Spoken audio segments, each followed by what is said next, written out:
সামরিক শক্তিতে ইরান কেন কাউকে পাত্তা দেয় না? এর কারণ কি? ইরান কেন আমেরিকা, ব্রিটেন কিংবা অন্য কোনো রাষ্ট্রকে ন্যূনতম ভয় করে না? এমনকি ইরানের ভয়ে ওই রাষ্ট্রগুলো এখন থরথর করে কাঁপে। এর কারণ হচ্ছে ইরান তার নিজস্ব প্রযুক্তির মাধ্যমে একের পর এক মিসাইল তৈরি করছে। বিভিন্ন প্রযুক্তি ব্যবহার করে তারা তৈরি করছে হাইপারসনিক মিসাইল, এরপর cruise missile, short range, medium range, long range. Iran নিজস্ব প্রযুক্তির মাধ্যমে নূর নামক একটি মিসাইলের মাধ্যমে মহাকাশে স্যাটেলাইট পাঠিয়েছে। চিন্তা করে দেখুন ইরান কোথায় থেকে কোথায় গেছে। আমেরিকা 2003 সালে ইরাকে যখন আক্রমণ করে তখন মার্কিন বাহিনী এই সিদ্ধান্ত নিয়েছিল যে তারা 2005 সালের মধ্যে ইরানে আক্রমণ করবে। ইরান তড়িঘড়ি করে তাদের ডিফেন্স সেক্টরকে আপডেট করে আর উন্নত করে। আমেরিকা সে সময় আমেরিকার ঊর্ধ্বতন কর্মকর্তারা, বিশেষ করে আমেরিকার সিআইএ এর অন্যতম কর্মকর্তা যারা আছে, তারা সে সময় আমেরিকাকে সতর্ক করেছিল যদি এই মুহূর্তে ইরানে আক্রমণ করা হয় তাহলে এর পরিণতি খুব খারাপ হবে। আমেরিকা 2005 সালের ওই পরিকল্পনা থেকে সরে আসে। পরবর্তীতে আমেরিকা এই কৌশলটা 2010 সালে নেয়, কিন্তু 2005 থেকে 2010 ইরান আরও অনেকটা পরিণত হয়। তখনও আমেরিকাকে সতর্ক করে আমেরিকার উচ্চপদস্থ গোয়েন্দা কর্মকর্তারা। তারা সে সময় আমেরিকাকে সতর্ক করে এটা বলে ইরানে আক্রমণ করলে এর পরিণতি খুব খারাপ হবে, কারণ ইরান বেশ শক্তিশালী। আমেরিকা তখনও পিছু হটে আসে। এরপর 2010 থেকে 2013 সাল আমেরিকা চূড়ান্তভাবে সিদ্ধান্ত নেয় যে তারা ইরানে আক্রমণ করবেই, কিন্তু সে সময় ইরান বেশ কয়েকটি মিসাইলের পরীক্ষা চালায়। ইরানের এই মিসাইল পরীক্ষাকে কেন্দ্র করে আমেরিকা সে সময় আক্রমণ থেকে পুরোদমে পিছু হটে। এরপর টানা প্রায় 3 বছর আমেরিকা ইরান নিয়ে তেমন কোনো মাতামাতি করেনি। গোপনে গোপনে চেয়েছিল আমেরিকা আয়াতুল্লাহ আলী খামেনিকে সরিয়ে দিতে, কিন্তু সেই সরানোটা পুরোপুরি ব্যর্থ হয়। আয়াতুল্লাহ আলী খামেনি ইরানের ডিফেন্স সেক্টরকে এমনভাবে তৈরি করে যে সেক্টরের দিকে তাকানোর সাহস কারো ছিল না।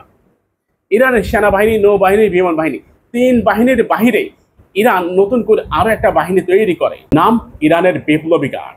ইরানের বিপ্লবী গার্ড এমন একটা বাহিনী, অর্থাৎ ইরানের সেনাবাহিনী, নৌবাহিনী, বিমান বাহিনী, এই 3 বাহিনীর চৌকস যারা যারা খুব পরিশ্রমী, বুদ্ধিমান এবং দক্ষ যারা, তারা এই ইরানের বিপ্লবী গার্ডে যুক্ত হয়।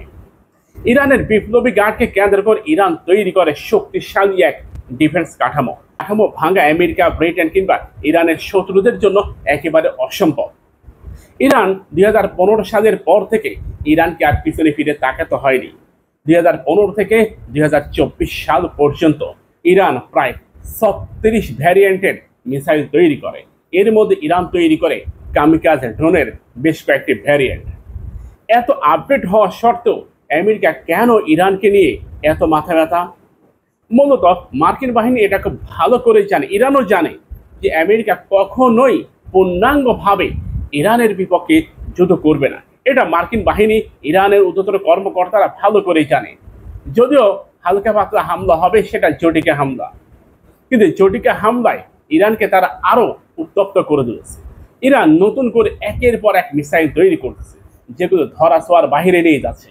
সম্প্রতি আমেরিকার উচ্চ পদস্থ একজন কর্মকর্তা জোসেফ লয়েড, তিনি আমেরিকার সিআইএর সাবেক কর্মকর্তা, তিনি জানালেন আমরাই, অর্থাৎ মার্কিন যুক্তরাষ্ট্রই ইরানকে আরো পরিণত হতে সাহায্য করেছে।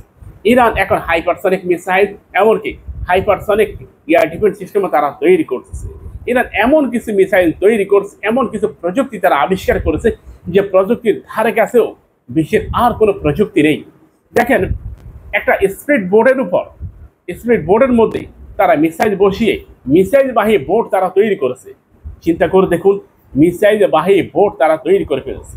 সিআইএর এই ঊর্ধ্বতন কর্মকর্তা জোসেফ লয়েড, তিনি ইরানের এই সমস্ত ছোটখাটো যে আবিষ্কার, ছোটখাটো যে প্রযুক্তি, এটার দিকে আমেরিকাকে সতর্ক করেন।